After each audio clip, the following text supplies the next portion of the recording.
नमस्कार। आज हम बात करने वाले हैं भारत की नदियों के बारे में, हमारी जीवन रेखा। लेकिन ये जीवन रेखा आज एक बहुत बड़े दोराहे पर खड़ी है।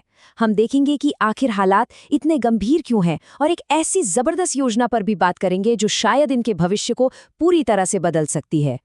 ये एक अजीब सी पहेली है ना? भारत में पानी को लेकर एक बहुत बड़ा विरोधाभास है। मतलब एक तरफ तो असम और बिहार जैसे राज्य हैं जो बाढ़ से जूझ रहे होते हैं, और ठीक उसी वक्त देश के दूसरे कोनों में जैसे विदर्भ और बुंदेलखंड में लोग पानी की एक एक बूंद के लिए तरस रहे होते हैं। एक ही देश में बाढ़ और सूखा एक साथ। तो ये जो विरोधाभास है ना, यही दिखाता है कि हमारा नदियों के साथ रिश्ता कितना कॉम्प्लेक्स है। ये सिर्फ पानी का स्रोत नहीं है, ये तो हमारी संस्कृति, हमारी अर्थव्यवस्था, हमारे पूरे अस्तित्व का केंद्र है। सोचिए जरा, हम नदियों को माँ का दर्जा देते हैं। गंगा जैसी नदियों को कितना पवित्र माना जाता है। पुराने ग्रंथों से लेकर हमारे रोज के रीति रिवाज तक सब कुछ तो इन नदियों से ही जुड़ा हुआ है। ये हमारे आध्यात्मिक जीवन का एक अहम हिस्सा है। और सिर्फ आध्यात्मिक ही नहीं, आर्थिक रूप से भी ये नदियां देश की रीढ़ की हड्डी हैं। हमारे खेतों में जो फसलें लहलहाती हैं, जैसे चावल और गेहूं, उन्हें पानी इन्हीं से मिलता है। हमारे शहरों को बिजली देने वाले बांध इन्हीं पर बने हैं, और तो और बड़ी बड़ी इंडस्ट्रीज से लेकर मछली पालन तक सब कुछ इन्हीं पर निर्भर है। लेकिन एक बहुत बड़ी लेकिन है यहाँ पर। हमारी ये जीवन रेखा आज खुद एक बहुत बड़े संकट में है। और ये कोई एक तरफा खतरा नहीं है, बल्कि कई तरफ से ये खतरे इसे घेर रहे हैं जो इसके वजूद तक को मिटा सकते हैं। चलिए कुछ आंकड़ों पर नजर डालते हैं जो आपको चौंका देंगे। क्या आप जानते हैं कि भारत की 70% नदियां, जी हाँ 70% नदियां आज प्रदूषित हैं? वो नदियां जो कभी साल भर बहती थी, अब सिकुड़ रही हैं। कृष्णा और नर्मदा जैसी बड़ी नदियों का बहाव करीब 60% तक कम हो गया है।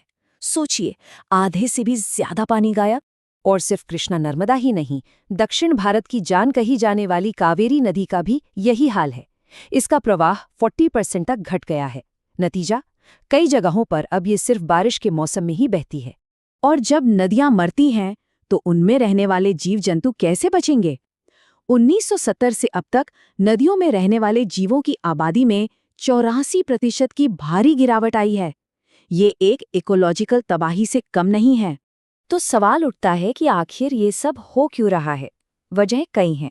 फैक्ट्रियों से निकलने वाला जहरीला पानी और बिना ट्रीट किया हुआ कचरा, खेतों से बहकर आने वाले केमिकल फर्टिलाइजर्स, शहरों का सीवेज और हमारा फेंका हुआ कूड़ा कचरा।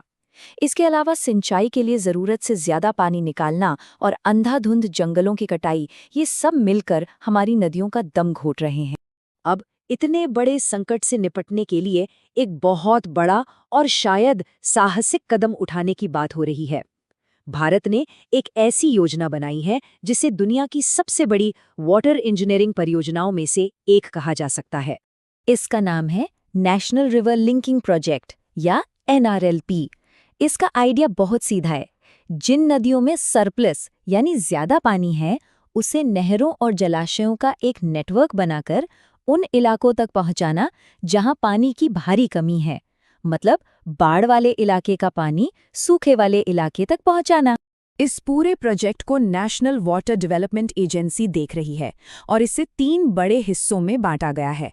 पहला है हिमालय की नदियों को जोड़ने का प्लान, दूसरा है प्रायद्वीपीय यानी पेनिनसुलर भारत की नदियों को जोड़ने का प्लान, और तीसरा है अलग अलग राज्यों के बीच बहने वाली नदियों को आपस में जोड़ने का प्लान।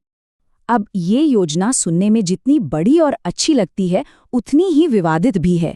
इस पर बहुत जोरदार बहस चल रही है। एक तरफ बड़े बड़े वादे हैं तो दूसरी तरफ उतने ही बड़े खतरे भी। जो लोग इसके पक्ष में हैं, उनका कहना है कि इससे बाढ़ और सूखे की समस्या खत्म होगी, खेती बढ़ेगी और देश में खाद्य सुरक्षा सुनिश्चित होगी। लेकिन जो इसके खिलाफ हैं, वे चेतावनी दे रहे हैं कि इससे पर्यावरण को ऐसा नुकसान होगा जिसकी भरपाई नहीं हो सकेगी। लाखों लोगों को अपने घर-बार से बेघर होना पड़ेगा और इसका खर्च इतना ज्यादा होगा कि अंदाजा लगाना भी मुश्किल है। जैसे केन बेतवा लिंक प्रोजेक्ट को ही ले लीजिए। ये प्रोजेक्ट पन्ना टाइगर रिजर्व के एक बड़े हिस्से को खतरे में डाल रहा है, और पानी के बंटवारे को लेकर राज्यों में जो झगड़े पहले से ही हैं, जैसे तमिलनाडु और कर्नाटक के बीच कावेरी को लेकर, वो इस प्रोजेक्ट से और बढ़ सकते हैं। साथ ही लाखों लोगों के विस्थापन का सवाल तो है ही। तो इन सब बातों के बाद भारत आज एक बहुत ही अहम मोड़ पर खड़ा है। हमें अपने पर्यावरण और विकास के भविष्य को लेकर एक बहुत बड़ा फैसला लेना है।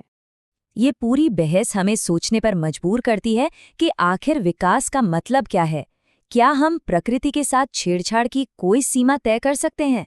जैसा कि महात्मा गांधी ने कहा था, धरती हर किसी की जरूरत पूरी कर सकती है, लेकिन किसी एक के भी लालच को नहीं।